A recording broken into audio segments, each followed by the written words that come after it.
Hey guys, Spirit of the Law here. I did a video a while back to try to address all of the questions around the game mechanics of wonders, and you guys came up with 10 more that I'd never considered. So let's dive in and take a look at those.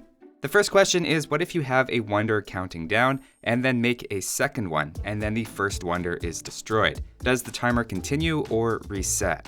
It turns out that every wonder you make actually starts a new countdown specific to that one, but it only shows you the one with the least time remaining. That means if the first one is destroyed, then wherever your second wonder's timer is at will become the new one shown in the corner. If you had 7 wonders, for example, you'd have 7 independent countdowns, and if any of those wonders stood long enough, you'd win. That means there is technically an advantage to making multiple wonders if you can, just in case the first one is destroyed. The next question is about the game mode Defend the Wonder. It's not played very often, maybe partly because nobody really knows what it is. Basically, the blue player starts with a wonder and can either have some allies or be alone in defending it against everyone else. The game starts with a countdown to the blue team victory with a different timer length based on the map size. The larger the map, naturally the longer the countdown, but to give the attackers a better chance, it's actually 50 years longer than countdowns in a standard game setting. It's a post-Imperial start like a deathmatch game, with a wall, 7 extra villagers, and extra resources. The attackers start with the most, and any of Blue's allies helping defend the wonder start with the least. There's also no way to build an additional wonder, meaning there's a set maximum time for each game, where you can pretty quickly jump into the action and not have to worry about a game that drags out for too long. The third question is about King of the Hill, and why sometimes you can have a unit closer to the monument, but it doesn't convert. This is of course a monument question instead of a wonder question, but it's close enough. As you probably know, monuments work by converting to the first person who reaches the gray area around them. That person, in this case me as Blue, can hold it even with just 1 unit in the gray zone. That being said, if I no longer have any units in that area, then who gets the wonder next? Red is the next highest player number, green is the closest, and yellow has the greatest number of units in the middle. So what happens? It turns out it follows the rules of curling, and green gets it for being the closest. As long as he then keeps at least 1 unit in the gray area, he'll keep control. So when it comes to switching to another player, distance is everything. But what if 2 units are exactly the same distance away? It turns out it goes to whoever has the highest player slot, regardless of what color you pick. For example, if player 2 and 4 are the exact same distance away, it'll go to player 2. You can see that wherever I put player 2, they get the monument next. Now this is measured by slot number and not which color you pick, so even a yellow player 2 still gets preference. That means there's at least one obscure situation where there's an actual in-game advantage to hosting or joining a lobby early. The next question is about repair cost. Wonders of course cost wood, gold, and stone, and that's exactly what they cost to repair. Like any building, the cost to repair it from 1 HP back to full is half the cost to build it.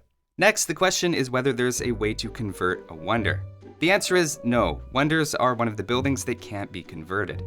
That list also includes a few other buildings like castles, walls, towers, town centers, and monasteries. Question number 6 is, what if a player holding a monument resigns and then wins? Now that's a very interesting question. You might think it would revert back to being Gaia, but it turns out no, you can still hold on to monuments even if you resign or are defeated. So when the timer reaches 0, there isn't a surviving player that can be named the winner, and basically everybody loses. That is, unless you all had fun, in which case everyone's a winner. The next question is about treadmill crane, and what if you get that partway through building a wonder? Now some techs, like farm upgrades, need to be finished before the building is made, but in testing it out, it looks like it's affecting the builder's work rate. Getting it halfway through a construction means they build faster once it's researched. So it finishes faster than if you'd never researched it, but slower than if you had it the whole time. The next question has to do with the AI and how it thinks about wonders. Now the AI definitely knows that wonders are special and has some unique behaviors programmed for them. For example, in Wonder Race, it knows to get a market quickly, get to the Imperial Age as fast as possible, and that the goal is to build a wonder. It'll also do things like ignore relics since they don't pay off quickly enough. Likewise, in Defend the Wonder games, if it doesn't own a wonder, it'll prioritize making trebuchets, which seems like a reasonable thing to do. Most importantly though, with standard victory settings, if the AI has an enemy with a wonder, its behavior is encouraged to attack that particular player, though it doesn't seem the AI really knows which building in particular is the wonder. It definitely understands the existence of the countdown and has a special command to suggest it to attack when there's around 13 in-game minutes left. Of course, in practice, the AI has a lot of factors competing for its attention, telling it to do different things, but rest assured that thought and effort has been put in to give it some urgency and strategy when it comes to wonders. Moving on, question number 9 is about whether the Hun's atheism tech needs to be researched before the wonder goes up. Also, does it work on King of the Hill? The answer is that atheism applies at any time it's researched, adding a little over 8 minutes to the counter. Keep in mind it also applies to your wonders, so you might not want to get it if you're leading the countdown.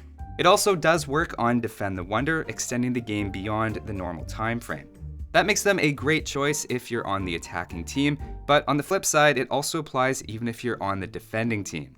On the other hand, the atheism tech has no effect in King of the Hill. Likewise, when playing Wonder Race, the game ends as soon as the wonder is finished, so it isn't relevant there either.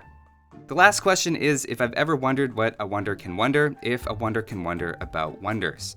I think the answer is the wonder would wonder as much about wonders as the wonder could wonder if the wonder could wonder about wonders. But that's all for this one. Thanks again for all of the wonderful questions, and I'll see you next time.